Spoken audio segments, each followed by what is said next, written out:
Hello student, welcome in सहज शिक्षण. तर आज आपण इयत्ता 6वी विषय आहे भूगोल, त्यामधला 4था धडा हवा व हवामान.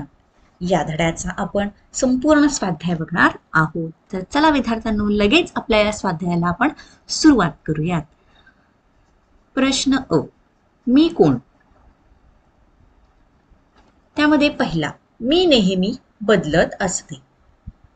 उत्तर आहे हवा. दुसरा प्रश्न, मी सर्व ठिकाणी सारखे नसते. उत्तर आहे हवामान.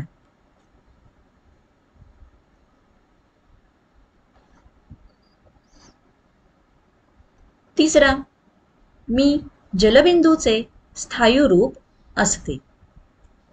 उत्तर हिम. आणि चौथा प्रश्न, मी वातावरणात बाष्परूपात असते.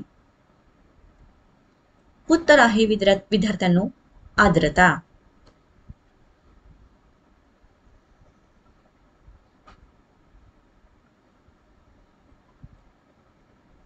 विद्यार्थ्यांनो, व्हिडिओ आवडत असेल तर व्हिडिओला लाईक करा, तुमच्या कमेंट आमच्यापर्यंत कळवा, तसेच हा व्हिडिओ तुमच्या फ्रेंड्सना सुद्धा शेअर करा. आणि हो, अजूनही जर चॅनलला सबस्क्राईब केले नसेल तर चॅनलला पटकन सबस्क्राईब करून घ्या. आता बघूयात प्रश्न ब, उत्तरे लिहा. प्रश्न पहिला, महाबळेश्वरचे हवामान थंड का आहे? तर याचे उत्तर, महाबळेश्वर हे सह्याद्री पर्वत रांगेतील सर्वात उंच ठिकाण म्हणजे अति उंचावर आहे.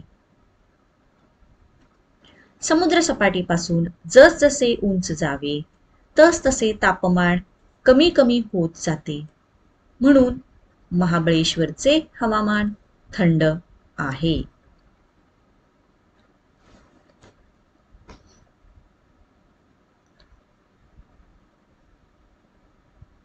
दुसरा प्रश्न, समुद्र किनाऱ्याजवळील हवामान दमट असते, कारण काय? तर याचे उत्तर, पॉइंट पहिला, समुद्रकिनारी भागात समुद्राचे पाणी सूर्याच्या उष्णतेने तापते. त्या पाण्याची वाफ म्हणजेच बाष्प हवेत मिसळते. दुसरा पॉइंट, हवेतील बाष्पाचे प्रमाण कमी अधिक झाल्यावर हवा दमट होते, म्हणून समुद्रकिनाऱ्याजवळील हवामान दमट असते.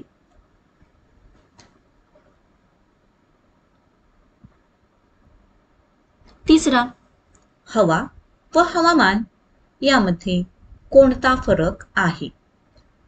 चला बघूयात या दोघांमधील फरक. हवा, हवामान. हवा एखाद्या ठिकाणची विशिष्ट वेळेला असणारी वातावरणाची अल्पकालीन स्थितीला हवा म्हणतात. हवामान एखाद्या ठिकाणच्या हवेच्या दीर्घकालीन सरासरी स्थितीला हवामान असे म्हणतात. हवा कशी आहे हे त्या वेळेनुसार सांगता येते. हवामान दीर्घकालीन परिस्थितीनुसार सांगतात. हवेत सतत बदल होत असतो व तो सहजपणे जाणवतो. हवामानातील बदल दीर्घकाळाने होतात व ते सहज जाणवणारे नसतात.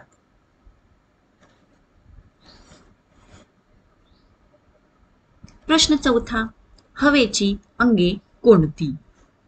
उत्तर, तापमान, आर्द्रता, वारे, वायुदाब, वृष्टी ही हवेची मुख्य अंगे आहेत.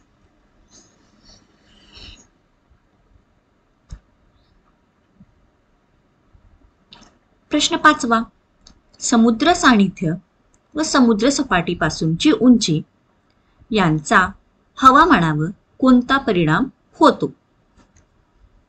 तर याचे उत्तर, समुद्र सानिध्य असणाऱ्या भागात सूर्याच्या उष्णतेने समुद्राचे पाणी तापल्याने मोठ्या प्रमाणात पाण्याची वाफ होऊन हवेत मिसळते.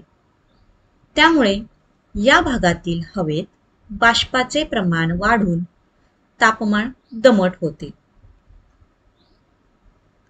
या उलट समुद्र सानिध्य असणाऱ्या भागात बाष्पाचे प्रमाण कमी असल्यास हवामान कोरडे होते.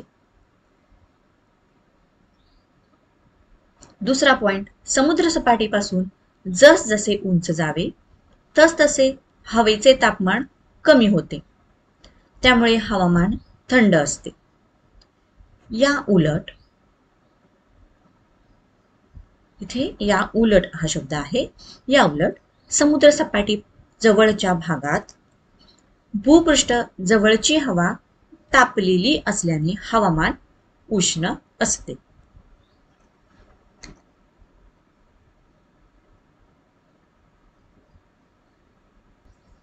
प्रश्न क. खालील हवामान स्थितीसाठी तुमच्या परिचयाची ठिकाणे लिहा. नकाशा संग्रह वापरा. उष्ण भोपाळ, उष्ण व दमट मुंबई, शीत म्हणजे थंड शिमला, उष्ण व कोरडे नागपूर, शीत व कोरडे महाबळेश्वर.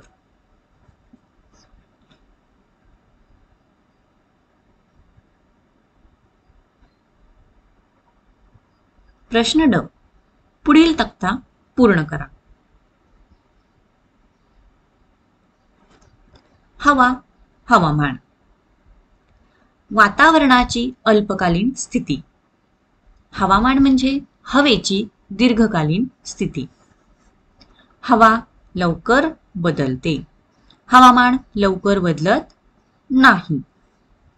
हवा विशिष्ट ठिकाणच्या संदर्भाने व्यक्त केली जाते.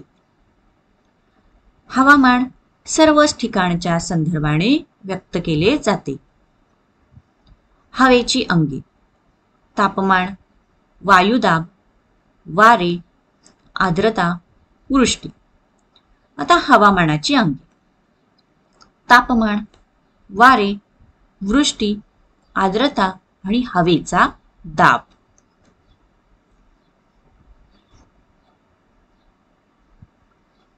विद्यार्थ्यांनो, या ठिकाणी हा स्वाध्यायाचा व्हिडिओ संपलेला आहे. तुम्हाला आवडला असेल तर व्हिडिओला लाईक करा, तुमच्या फ्रेंड्सना सुद्धा शेअर करा.